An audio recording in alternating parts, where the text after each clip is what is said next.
What's up, people? Welcome back to the Brothers Geek Out channel. It's G-Man out here in Singapore. Hope you guys are well. This is a breakdown review of She-Hulk episode 2 called Superhuman Law. We didn't do a breakdown of episode 1. The brothers were on vacation, but we're back. So let's get back on this. First of all, I'm enjoying this show. It's very easy to watch. Feels like a sitcom. Nothing too serious going on.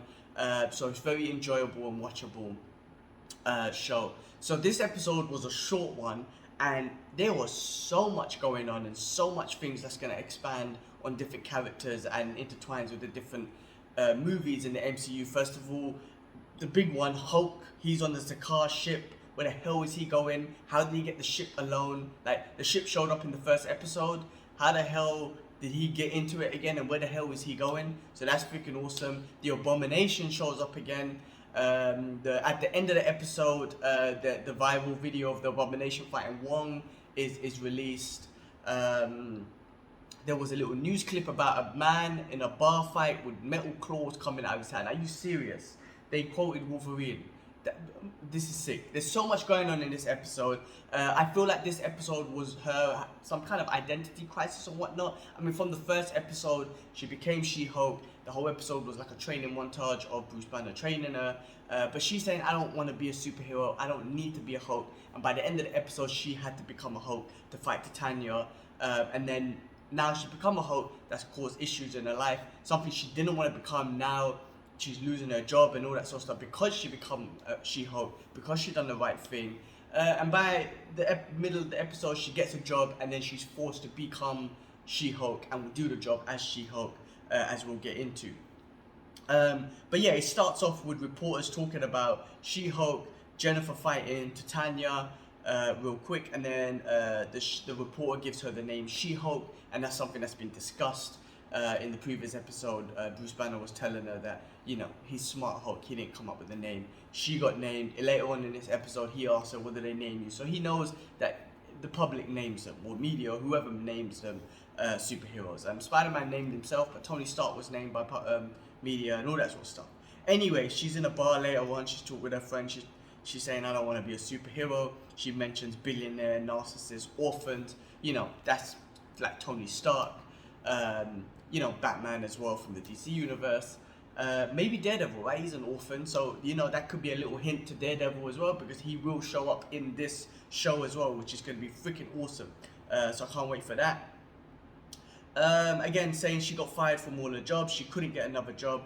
Then we see she has dinner with her family, which is awesome because you get a chance to see Bruce Banner's extended family and whatnot. And what I love about this was they were just talking in general and whatnot. Superheroes are popular in the MCU, as they would be here, as they are to us anyway. We gossip about the movies and all that sort of stuff. And one of the things her father brought up, which I thought was quite hilarious, was Hawkeye and the liability of him just shooting up them arrows and just leaving them out there. Like, who goes and collects the arrows after? That's quite dangerous if you just left them out there. I thought that was quite funny. And actually, that's pretty true as well. Who does collect the arrows? What the hell happens to them? I did think she was great. She had an emotional moment with her father. Her father, that took her downstairs and said, are you okay? You know, and I think those things are always important. There's always that one character who really kind of empathizes with the character, the main character and whatnot. So I'm glad she had that moment with her father.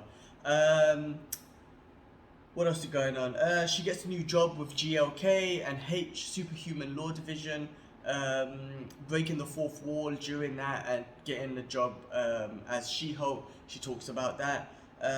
We finally get her first case is Emil Blonsky, the Abomination, Tim Roth. She talks about how he tried to kill her cousin, all that sort of stuff. But it's great that we saw him again.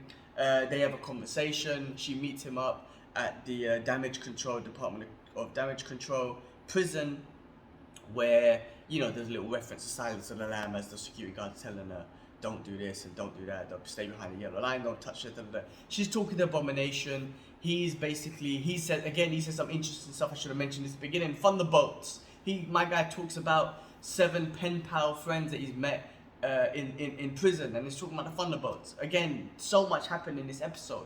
But when he speaks to Jennifer and he tries to tell her that you know, the government made me do it. The government asked me to go fight the Hulk, and then they pumped me up full of this super serum and whatnot, which is a great point, and she didn't know this. And when you talk to a lawyer about it, you're like, hold on, okay, wait, you know, the government made you do this, they pumped you full of this stuff. Of course, he went psycho and he got gamma blood and all that sort of stuff, but the point is, it was military and General Ross who got him on board and pumped him full of that stuff. So makes a good case, which makes her consider, even though she knows he tried to kill her cousin Bruce, she takes a case. She speaks to Bruce. She talks to Hulk. What do you call it? They talk about the Hulk movie anyway, how he destroyed Harlem and all this sort of stuff. The government gave him the serum. He thought he was going to be some kind of Captain America. Maybe he was a military dude. Military guys are generally honorable and whatnot. So maybe he just thought he was doing the right thing, especially if he was getting the go-ahead from the government themselves. So he thought he was going to be some kind of cat. Again, he talks about coming out and he wants to be with his seven cellmates, pen pals or whatnot, which is a Thunderbolts. And he mentions of what number 7, so at least we know there's 7 of them. You know, Zemo, could be Ghost, US Agent himself. We'll see who else is going to be a part of that. That's going to be freaking awesome. Then, you know, She-Hulk, Jennifer speaks to Hulk. That's another big thing. He ends up being, you know, they just talk about, she just tells him, I'm going to take the case in her fashion and whatnot. Hulk's a different person. He literally says, I'm a different person. That fight was a long time ago. He sent me a letter. It was quite nice, all this sort of stuff. It was kind of sweet. But when him saying him is literally a different person, maybe that's because the last time they thought it was Edward Norton, now it's Mark Ruffalo, so it could be a little thing for that, which I thought was quite interesting or funny, I guess. And then at the end of the scene, oh, and then that was the big thing, you know, where the hell is Hulk going? How the hell did he get that ship? Like, how did he get that ship? Why is he on it alone? It's so interesting. So I love the way the MCU sets things up, so that's going to be awesome. By the end of the fight scene, when she talks about she's going to take the case, the news comes out and the video goes viral of Abomination fighting in a legal fight, which was in Shang-Chi when he fought with Wong. So hopefully we're going to see more on that. Maybe in the next episode we're going to see Wong. I feel like every episode we're going to get a new character come in. This feels like one of those shows. Episode 1, Hulk. Episode 2, Abomination. 3, Wong. Maybe 4 we'll see Daredevil. I don't know. But that feels like that's the sort of direction it's going in. And then the end credit scene was just her helping her father out with some heavy lifting stuff at home, which I thought was quite sweet.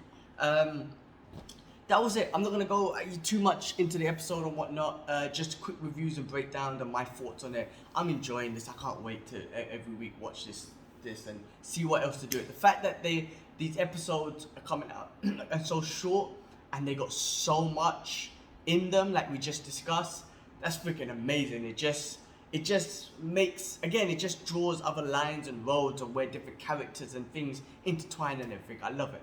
Alright, cool. Well, I'm going to leave it there. Looking forward to episode 3 and the show so far so good.